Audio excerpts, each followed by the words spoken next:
And welcome back to our special coverage after Irma. All day long, our crews, alongside many of you, have been surveying the damage in South Florida. And many are incredibly concerned about the Keys. Upper Keys residents aren't allowed in until tomorrow morning. But one doctor was allowed to enter today, and he spoke with our Terrell Fournay, who joins us live from Florida City tonight. Terrell.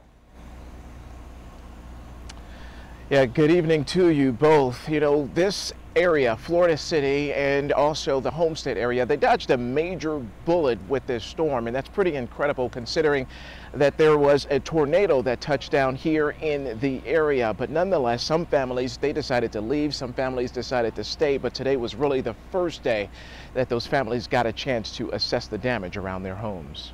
First thing will be to put a claim for the insurance, hopefully get them to pay some, if not all, and try to rebuilding as soon as possible. The Madruga family hunkered down at a relative's home during the height of the storm, but when they returned to their homestead property today, they were met with the ripped up fence, scattered debris, and other cosmetic damage. But all in all, everything relatively minor. The home itself, nothing wrong. As you can see, the roof okay.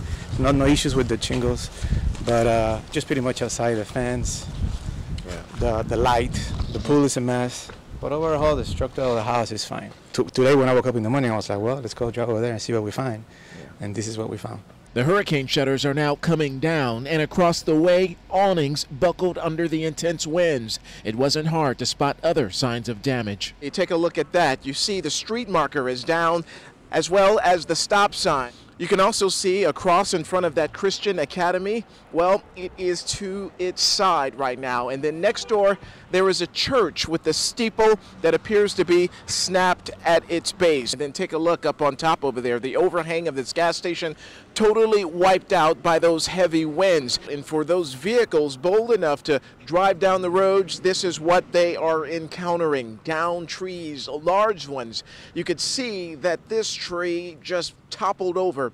Weak at the roots, it crashed over onto a fence, and it is blocking the majority part of this road. And even at the same intersection, look at that, another tree down. It looks like multiple trees actually on this road. That road blockage didn't stop most vehicles that even hopped the median just to get by. In this stretch of the county, though, no major injuries reported. Damage could have been much worse. Could have been dead. Yeah. So, absolutely, yeah. Okay. This is nothing.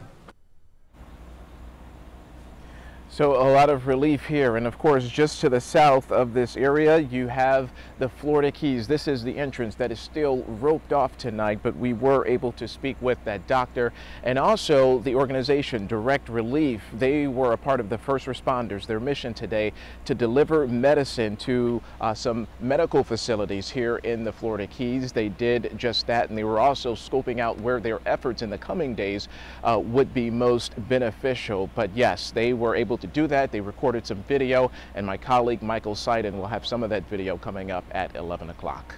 And Terrell, Florida City has a history with hurricanes dating back 25 years. Do you think that played a role in how many people evacuated and took this storm so seriously?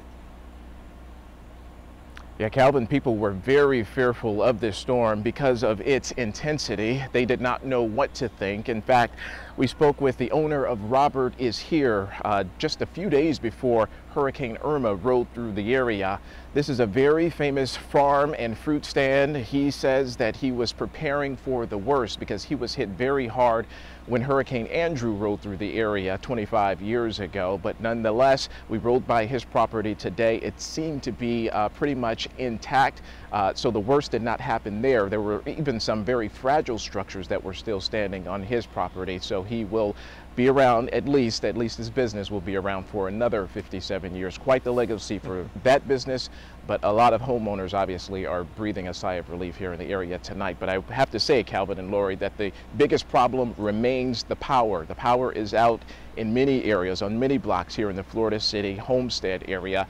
And the cell phone service, it really depends on which cell phone provider you have to determine whether or not you have that cell phone service. So frustrating not to have communication, and so many people will have a second dark night tonight, but we have a lot to be thankful for. Terrell, thank you. And